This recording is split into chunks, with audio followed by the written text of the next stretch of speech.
I'm Marcy Lundy. Today is Tuesday, October 15th, and it's all about Heart Talk. We've got the wonderful Selena Blackmore back with us. Welcome, Selena. Hey, hello everyone. I'm so excited to be here again. Yes, the feedback. Wonderful. Yeah, the feedback has been wonderful having you on so far. So I think everyone's enjoying the ride. Oh, thank you so much, Marcy. Same here. I'm so hyped for these episodes. So I'm really excited about what we're going to talk about today as well. I know, same here. All right, so this week, as I mentioned before, the book of the month for October is You're Not Listening, What You're Missing and Why It Matters by Kate Murphy. And this one it's fun, and also it's like, oh, like we were just talking about, I'm guilty of that. So it's a good way to check ourselves and learn at the same time how to sort of curb this behavior. But Selena, I thought that we would start this week by asking each other fun facts about one another, or sharing fun facts, I should say. So, and I purposely didn't come up with mine ahead of time. So, let's see. Oh, fun fact about me. I am not above singing or quoting lyrics from the Flintstones or the Golden Girls at any given moment. No matter what. Right. So you're going to have to do one for this episode now, Marcy. All right. You've raised the expectations now. I know. Let's see. One I say the most, which is hilarious, is from the Golden Girls. Sophia saying to a couple that was saying that their son was better than her daughter Dorothy, and she said to them, well, have you ever tried to have a good look at the merchandise you're trying to move? So they can be completely random, not even make sense in the moment, but I just love these two shows so much that, yeah, that's how it happens. That's cool. I have to say, the Flintstones, I think we're showing our age here, Marcy. I know. I was like, it brings back memories of one of my, much loved cartoons that we used to watch with my sister. We were only allowed to watch like an hour of TV a day. We were quite strict. I remember Flintstones and the Yabba Dabba Doo, and it was very like upbeat and positive. So it's good. I miss those cartoons. They don't have cartoons like that anymore. I'm always like saying to my kids, the cartoons, they weren't like they used to be. So yeah, they're like claymation and almost real people. That's a fantastic fun fact, Marcy. Thank you for sharing. Okay, what is yours? My turn. Fun fact about me. Okay, maybe a fun fact about me is I've always had a big love of pets and of animals. Mm-hmm. And at one time before I had children, I actually had, I think it was seven. Well, it was like 7.5 because one was a stray, 7.5 cats in my house and 4 dogs at the same time. At the same time. Yeah, and I was working as well, because I kind of ended up rescue. So I was like, I would adopt all these poor rescue dogs and rescue cats that no one wanted. And I had quite a big house in the country that I was renting. So I actually wanted to be was almost going directly thinking about having like one of those animal shelters and just like take in poor animals. And I used to work in one when I was even younger, a teenager for many years. I've always had a huge compassion for, I guess, taking care of animals, particularly the ones that kind of needed saving. So that's a bit of fun fact. But I still have 2 dogs and 4 cats right now, which is still quite a lot. So it hasn't gone down that much. I love that. Well, Selena, I mean, and not to be corny, our segments are called Heart Talk, but that says so much about your heart. Oh, thank you. Yes, that's amazing. So how did that work, having that many cats and dogs and then working simultaneously? So I was lucky, as I said. So it was like I had a big garden, so the dogs and cats could Oh, with going out. yeah. And I guess it's a lot around also discipline. So it's like getting up extra early to take the dogs out before you go to work and kind of building that into your schedule. So I've always been quite an active person. I like being outside in nature. So I've had dogs basically since I've been 19. I couldn't imagine not having one because I couldn't imagine not walking like once or twice a day because it just Oh, it really heals my heart. It's like if I don't go walking for one day for whatever reason, I really feel it. I feel like it's such a it's just yeah, it just makes you free your mind and moving your body and it just makes you feel good. So yeah, I get it's building it into your life. It needs more planning. And then when the kids came along, it adds on to that. So your life has to be quite it's quite it. strong. Okay. Oh, that's adorable. So I did that on purpose because one of the things I wanted to talk about, and also that's such a great fun fact about you. And it, like I said, it makes sense and it says so much about your heart. So thank you for sharing. You're welcome. Yes. The author, Kate Murphy, in the beginning of the book, she talked about an experience where she was talking with a writer at the New York Times. And she was saying that she didn't want to get lost in just waiting for him to finish talking so that she could get to her point, that she wanted to sincerely listen. And she did that. And then she said that he sincerely listened to what she said. And then they were basically blown away. They're like, oh my gosh, I had no idea. You know, we're very simpatico. And and it's like in life, uh, where did we lose that? What happened? You know, that's the art of conversation, you know? And so I wanted to talk to you because I say, where did we lose that? But I know we're busy in this day and age and we're so disconnected from our heart sometimes. And we really have to just take the time. What do you think, Selena, that we're doing in this day and age where we aren't taking the time? How did we lose that? Yeah, that's a great question, Marcy. I was actually thinking about that whilst walking the dogs. Actually, I think a lot when I walk the dogs this morning about this conversation and was thinking about where does it come from? Like, where does it come from? This need to, as Kate describes it, you don't let someone finish. You're basically you're ready to you're listening to respond and not listening to listen, right? To understand. I think those are the words that she used. Right. Um, so I think like if you break it down, my evaluation, a lot of it I think comes probably from childhood, from upbringing, from where maybe I was talking to you a little bit about this before we started the show. I think certainly for me, I was brought up in quite a strict household where you had to be quiet, you weren't allowed to be too noisy. It wasn't really that valued that you kind of shared your opinion that was maybe different to those of your parents, which became challenging when I hit my teenage years. Right. So I sometimes think, I take myself as an example, because I was a very shy, quiet child, but I grew into quite a loud, argumentative teenager. And then in my corporate space, I recognize myself so much in this book, in this space of wanting to be heard. Like I was told from a very young age, particularly as a young female in a corporate space, you have to, stand up, you have to be loud, you have to share your voice. Otherwise you won't be taken seriously. And that wasn't that long ago. I mean, we're talking like, maybe around 20 years ago. So I kind of grew up in corporate because I started very young at 21 in a space where I was being told this was how I had to behave to become successful. Right. And it's really hard to then relearn that. It's really hard to then actually understand that's not the right way. And I think at the time, what did help me is when I started to move into management, when I started to lead people. Because when you're managing a team, you have to learn to listen, right? You're not going to be a good manager if you're just, talking all the time and not listening. True.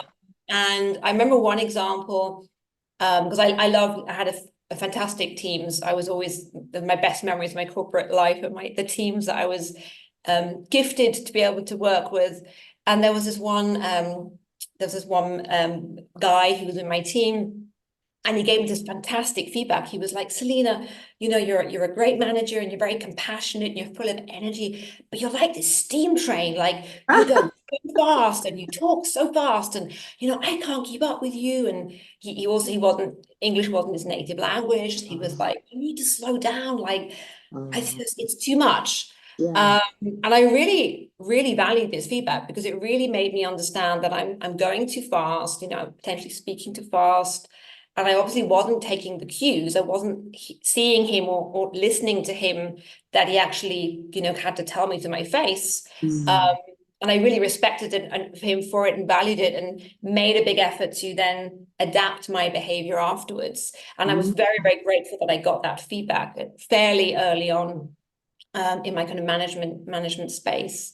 And then I was also lucky that I had another leader who was I was working closely with, who was a fantastic listener.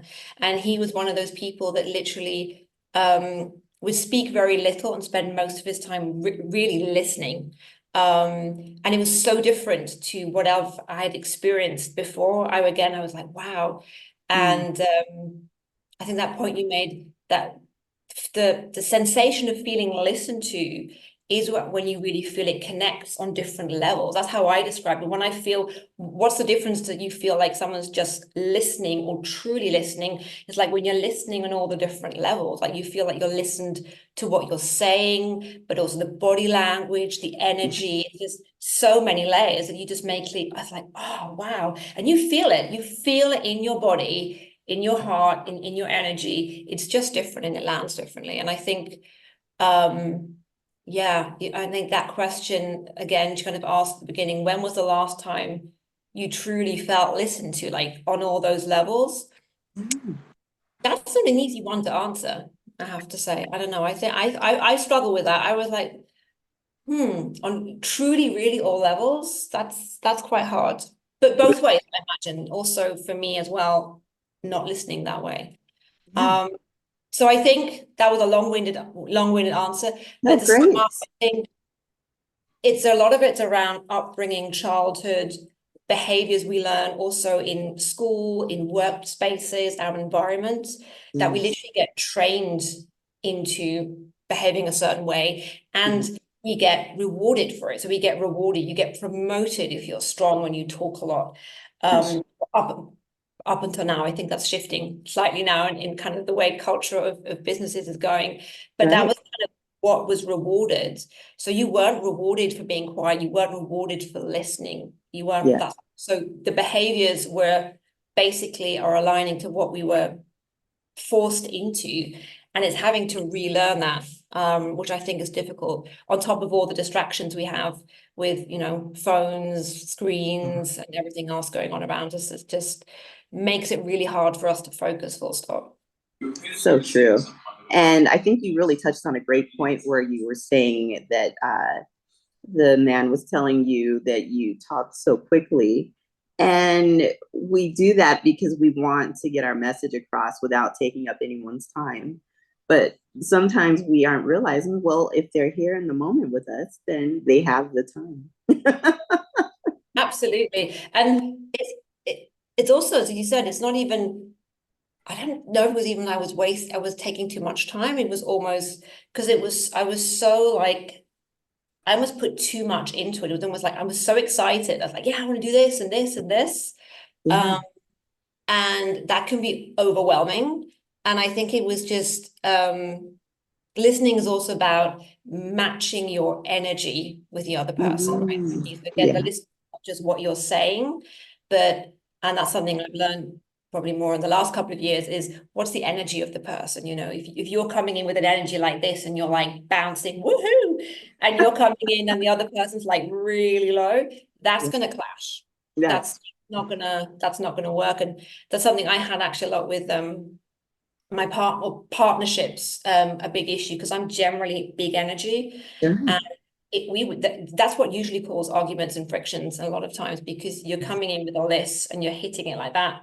So I've had to learn to like lower my energy or adjust it, or you can have ways where you can help raise the other person's energy. But I think understanding where is the person at energetically is also so key. It's not just the words, it's the whole experience.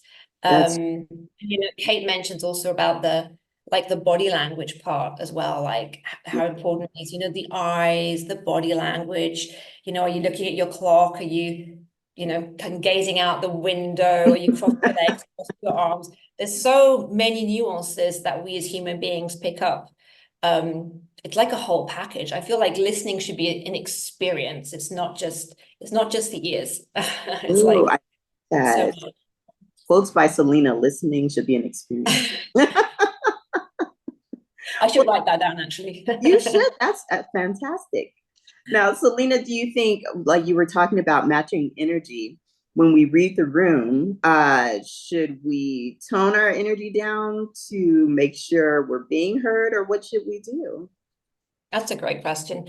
I think that's not a complete yes, no answer, or like it's always this or always that. I think it depends a little bit on the situation and the energy. What I think is particularly important if you're in a room where you're needing to speak or you're wanting to interact is to share your energy. So kind of be inclusive. So almost like imagining like your energy spreading into the corners of the room or like reaching every person in the room. So you're automatically creating that feeling of inclusiveness. And then generally, they're also going to probably be a little bit more attentive. They're going to pay more attention to you because they're going to feel like, oh, she's including me. They may not understand why, but they will feel that inclusion. Mm. I think if it's more of a one-on-one situation or a smaller group, I tend to work more with energy alignment, where I will try and match what's going on in the room. Okay. Unless it's something that I feel is not good. So if there's like really negative emotion, energy, or something that feels out of key, then I'll just try and I'll just do that in my head, because obviously you can't always do it Sure. in front of people. Right. Just try and balance that out. And I imagine like energy like rings around me, so like a funnel ring around me, like a volume going up and down. So I just actually visualize those kind of moving up and down as well. You can kind of help to like raise it up or raise it down depending on your audience or who you're interacting with. That's really good. I'm big on eye contact, even through Zoom, like, I'm like locked in the whole time. Now, for you, when you're working with people, if there's a lack of eye contact, is it easy to get a sense of what's happening, or are you like, because you can't say, look, can you look at me, or, can I get your attention? So how do you work around like an instance like that? Oh, great question. I think, again, it depends a little bit on the situation, but so for eye contact goes, it could be disinterest, or it could also be a sign of the person not wanting, like almost checking out a little bit, depending on the topic. So if you're on a more of I guess like a coaching session and someone's doing that, Yeah. I would probably actually would pick up on it and be like, not necessarily ask about the eye contact, but just check in how the person's doing, or if there's something, maybe something more subtle, like do they drink water, or just kind of check in a little bit more where they are, because things like moving the eyes can also be a sign of not wanting to maybe approach a certain topic or feeling uncomfortable. Yeah. It's a session like this, like you're in a meeting. And I've seen this done really well also in virtual meetings with bigger teams.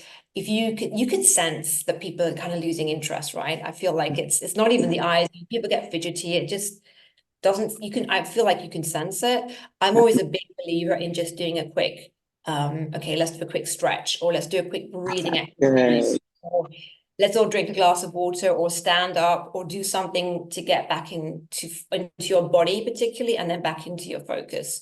Because we often, we struggle with staying in our bodies, particularly when we're online a lot. You kind of sitting, right? Unless, or sometimes standing, but you're not moving. So even as simple as walking around your desk, having a glass of water can just help you to get back into your body, and then it helps you to connect again with the other person. That's good. Now, I don't know if you've noticed this. I've been around people who both like to talk a lot, and definitely you just see they're just waiting for the other one to be quiet so they can start up. And it's like, what is the point of this conversation? Because neither one of you are listening. You're just listening for the stop, you know? So it's like, how unproductive is that? And I think as we're learning about empathy this season, is there a bit of narcissism that's coming into this disconnect of how we're not always listening? Because it's like, well, whatever, now hear me out. Would you connect any narcissist ways to this? Um, I always think meet people where they're at. I do try to not be too judgmental, and I know it's hard. I think it's almost impossible for humans to be completely not judgmental. Sure. There's actually a great book by Gabby Bernstein. I don't know if you know it, Judgment Detox. Have you Oh, heard of that? no. Really, it's a great book. It might actually be a book for your book club. It's a Okay. fantastic. And she talks a lot about exactly the judgment and how we just do it all the time and how to actually train yourself to do less. Yeah.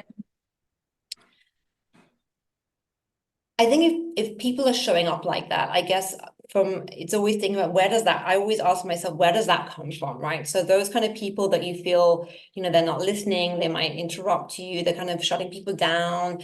You can tell it's more about them showing up and kind of almost a bit showy-offy, which Right. could be then seen as being more narcissistic.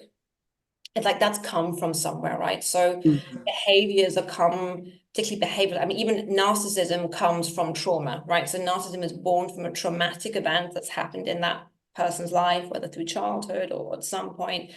You're not born a narcissist, right? It comes from somewhere.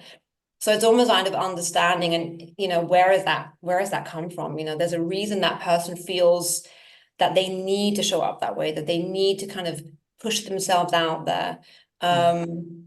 And again, I guess it depends on you and how do you want to handle that, right? Do you want to have a conversation about that? And I'm all up for also being, open and direct but kind. I think that's my Yeah. style. So you can, if it's a friend or someone, you could maybe say, well, I didn't feel like you heard me, or I don't feel heard. And again, I think it's important to say how you're feeling and not kind of pointing to like, oh, you didn't listen to me, but like Sure. really that using I. So I didn't feel heard, or I didn't feel like I was listened to.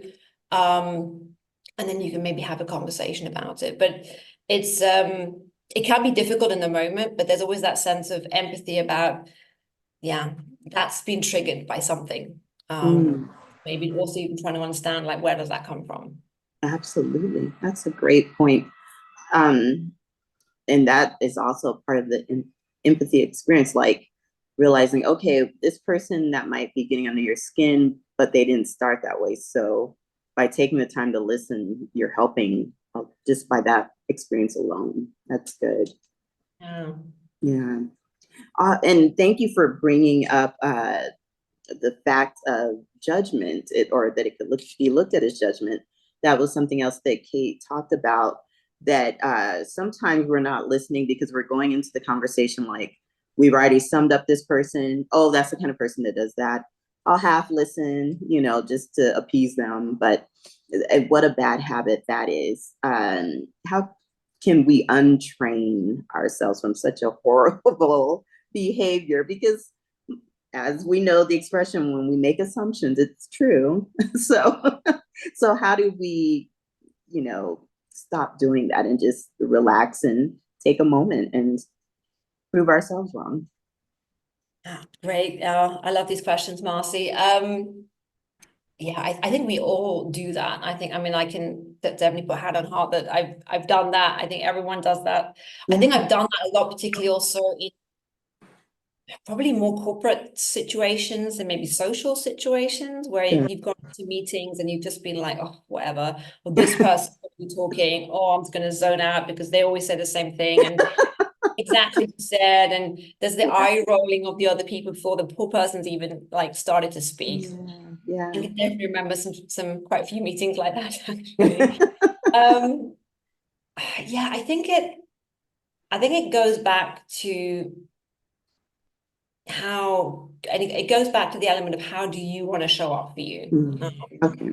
So it goes back to that connection of you. So how do you want to be? How do you want to show up for yourself primarily? So often you feel like people ask, well, how do they want to show up for others? And I really feel like we need to start with ourselves. Like if you need to start here, because if you're showing up for yourself in a certain way, it's much more likely and easier you're going to be able to show up for that for other Yes. people. Yeah. And I also really believe we need to stop putting ourselves, number 73 behind everyone else. Yeah. I think particularly a lot of women do this. I've seen a lot of, myself included, a lot of women I work with, a lot of my friends, they put everyone else's needs in front of them and they come like back here. Sure. So if you start working on thinking about how do you want to show up for yourself, how do you want to be, what do you want to give out and what you want to receive, if you believe in the power of, you get back what you give out, which I do, the power of manifestation, Yeah. um, then I think that can really help guide you in these situations, right? Because if you're going in like, oh God, and you kind of go in, then it's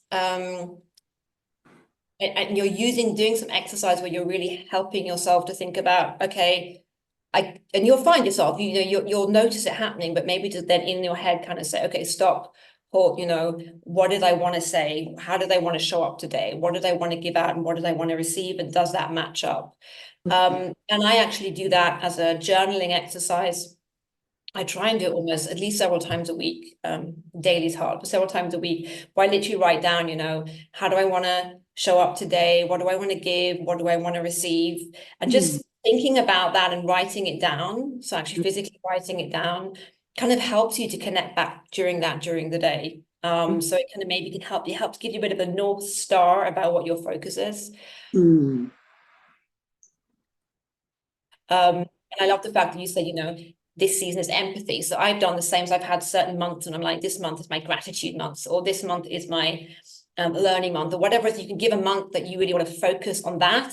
Right. And then that can help you connect during it. And again, it's not always going to work, right? I mean, we're humans. There's going to be times when it still happens and you don't show up as you wanted to show up, or you're going to fail miserably. And that's also okay. I think we need to be much less hard on ourselves and recognize that it happens and try and learn again. Be like, okay, that didn't work. I was judgmental. Yes. And I think anyone who's in relationships, right, with partners, with children, it happens multiple times during a day, right, where you just realize I didn't show up well. And that happens to me all the time with my kids, right? I didn't show up well today, and I'd go back to my kid and said, I didn't show up well. I'm really sorry. I was tired, whatever, and I'm going to try and do better again tomorrow. And I think it's the idea that you're trying and you're putting effort and connecting with you to be that person that you really can be and want to be. I think that's already a huge step forward. I agree so much. I do that a lot, especially in my 40s. I didn't really do it before, but I feel so bad, like as I'm, missing the moment or being short, I feel so bad, and then I know for a fact, even if it's like 10 minutes later, I'm going to come back around and apologize and, make myself available. And I think that's a big part of our heart for sure.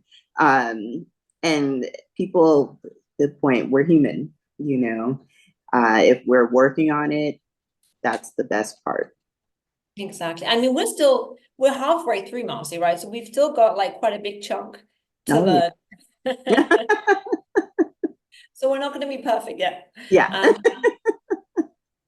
Plus, it's a great example, I think, particularly with children. I mean, parents aren't perfect, right? And I'm open about the fact that I'm not perfect and I make mistakes. And I think kids seeing their parents reacting like you explained, saying, okay, going away and then coming back and saying, okay, I messed up, I'm sorry. I mean, that's worth a lot. Oh, yeah. Listening to children is an interesting topic as well. That's something else I Oh. was thinking about today, because kids generally don't listen that well. Mine don't anyway. Yeah. And as a parent, I often think, I catch myself, as you mentioned, you're doing something else, they're talking to you, you're not really always paying attention, or they may be saying things and you're not necessarily like deep listening. You're just listening superficially. Yeah. So yeah, I think that's a whole nother ball game with its own challenges as well Uh, there. So I think how we listen also teaches our kids how to listen because they learn from us, right? it's so true. My mom, and it can still happen, but I made the decision not to have children. And my mom's like, "Oh, are you sure? Are you sure?" And I'm like, "Yeah, I think so," because I'm like, I know myself and my patience, and the child is looking to me for literally everything. So when I'm like, "Oh, I don't know," or "Can you go over there and do something else?" No, the child is my responsibility. So my hats off all the time. My niece has two under two, and Oh, I like, oh my heavens, I don't know how you do it, but thank goodness, because like it takes a special heart and a special personality to be attentive and help children have those tools. I mean, that the lack of those tools is sometimes how we get to what we're talking to now talking about now, when people exactly. don't listen. Yeah. Exactly. And for me, I think, yeah, the kind of empathy and respect and kind of trying to understand, that there are other people and they have needs is a big thing. But yeah, it's definitely not easy. And I Yeah. think as most parents will say, the challenge is that they don't listen. So you're like, the 10th time you ask them to do something and they're like, you're not listening. Yeah, oh my gosh, it's so funny. The book, I picked it because I was like, oh, this is great for, as an empath and for people who are trying to be an empath. And then I find myself chuckling reading certain parts because it's like, oh, that's so spot on. And we don't mean to do that at all. Uh, what do you think about, I've seen this, tell me if you have, people who are over listening, like they're trying too hard. They're like this, or, like, it's like, no, well, I don't want it to not feel authentic. I just want you to understand. So what do we do about people who are over listening but not listening at all?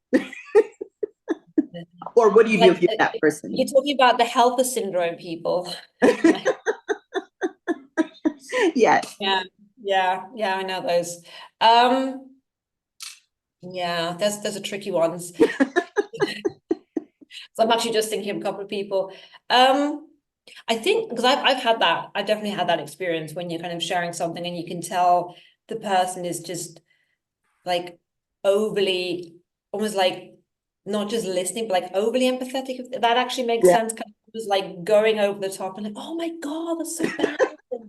That's not necessarily what you need either, right? No, Um, exactly. and I actually, yeah, I think there was the bit that Kate wrote about in the book as well about, when something bad's happened, rather than going into the, oh my God, and kind of asking more specific questions, almost going more into kind of a coaching space, like asking more coaching questions like, what are you most worried about? Or how's Yeah. that making you feel? Yeah. Or if someone's really struggling, a great question that I use a lot is, what do you need right now?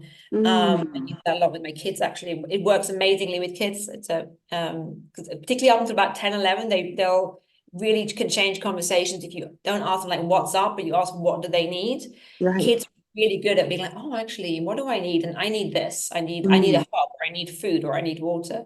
And I think yeah. the same is with adults. So I think if someone's doing that to you, what probably will happen, I know I've done, is that we'll tend to pull back a bit. We'll tend to probably be Mm, a bit like, doesn't feel quite right. right. Yeah, and I guess what would I do? I'd probably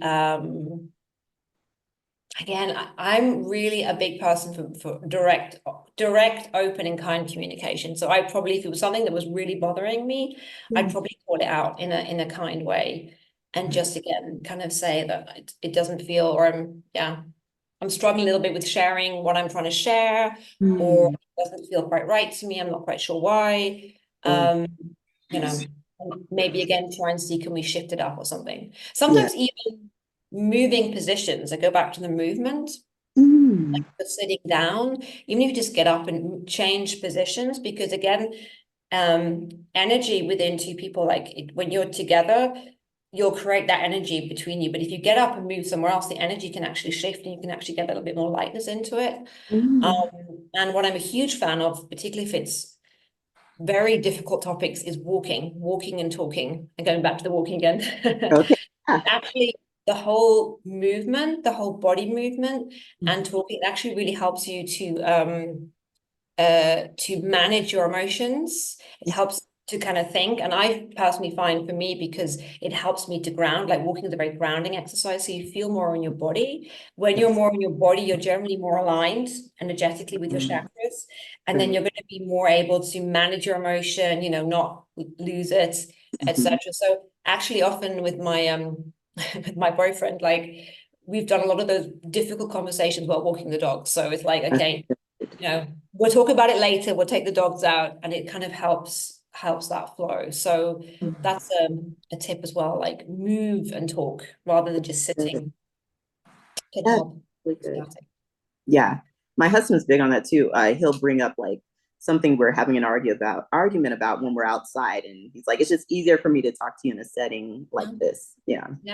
It makes absolute sense. I think it makes, because it's also, it feels differently. You're going to react differently also, depending if you're in your house or if you're in, like if you're not living together, if in your house or your partner's house or in a separate house, because the energy and the impact it's gonna really impact also how you're feeling and then how you react or how you show up. Very good. Very good. And all of these are tools to ultimately help us listen sincerely, and within a heart that's full of empathy. Maybe one more thing I'm thinking of for the people who are, let's say, nosy, and then you notice they're really listening because they're looking for the scoop. When you're able to pick that up, what should you do in that sort of scenario? When you're able to pick up the... So, you're talking to someone who's trying to find out insider information, and you're the source of the information, and you can tell the person's baiting you, or, and you're not really interested in that, but you want to be nice. How do you handle that sort of energy? Probably with humor. Ah, I probably, I'd probably be a little bit cheeky with it. I'd probably give the person a signal that I've kind of figure out what they're trying to do in like a kind of joking way. yeah. I'd probably manage that with humor and be a little bit kind of like, this is what I can share and this is what I'm not going to share. And, probably make a bit of I think again, you don't want to make people feel uncomfortable, right? Yes. But I always find, humor is also a good way to manage these situations, and it can help you put a little bit of a block and say, this is enough and not further than that. And I think that's also very important, is understanding also your boundaries, just generally, like what do you feel comfortable sharing with who, in what scenario, and really stick to that as well. I think we also need to get more comfortable with saying no, or that doesn't work for me, or that doesn't feel right for me. Again, I think this is a little bit more of a female issue. A lot of women really struggle with saying no, or I'll do it later, or I'll try. And I think again, learning those boundaries is really, really important, because it really links to also again connecting to who you are and how you want to show up. Boundaries is part of that, and they're critical for your well-being.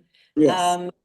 And that's something I've learned really in the past, I don't know, maybe 2 or 3 years, like the importance of, owning my space, knowing what's good for me, what's not good for me, what do I want to let in, what do I not want to let in. And that sometimes means sacrificing certain things, right? It sometimes means, maybe smalling your circle, right? Maybe you have a little bit less social interaction, but it's more deep interaction, it's more meaningful interaction, and it's interaction with people that you feel, they nurture you and they listen to you, as we've been talking, in that way that you feel like, someone's listened to me and I feel listened to and I feel heard, because it is very precious when you find someone that... Yeah, that's a gift. The art of listening is a gift. And something we need to practice, right? I think Yes. can be learned. So I'm definitely going to be practicing more and be more observant as well, about things. You're like, oh God, I still do that. Yes. I know. Isn't it funny? Yeah, I was like, this book is like it's helping on levels other than I thought it would, and that's wonderful. Yeah. Well, we're here to learn, right? We're here to learn and grow. Yes, yes. Recognizing that we have a space to grow is the first step in the direction of improvement, right? So True. Well, Selena, thank you so much. Your insight is wonderful. Uh, just thank you. Someone who has a heart that understands, that's very helpful for the audience. It's helpful for me. And just continue to do what you do. I'm so happy that we have you for this season because I know with each episode that you're on, the audience is just going to gain so much insight. thank you so much, Martin. I've loved this conversation Yeah. about listening, and I'm definitely also going to hone in on my listening skills a bit more as well now. So I've been nudged to get back to it as well. Well, wonderful. It seems like you're doing a good job with your children and everything. You probably need to ask them that. They may say something different. Oh. Oh, well, Selena, thank you so Thank you so much. much. I look Yeah. forward to talking with you next month. Same here. Bye. Bye, Bye Marcy. bye. Take care.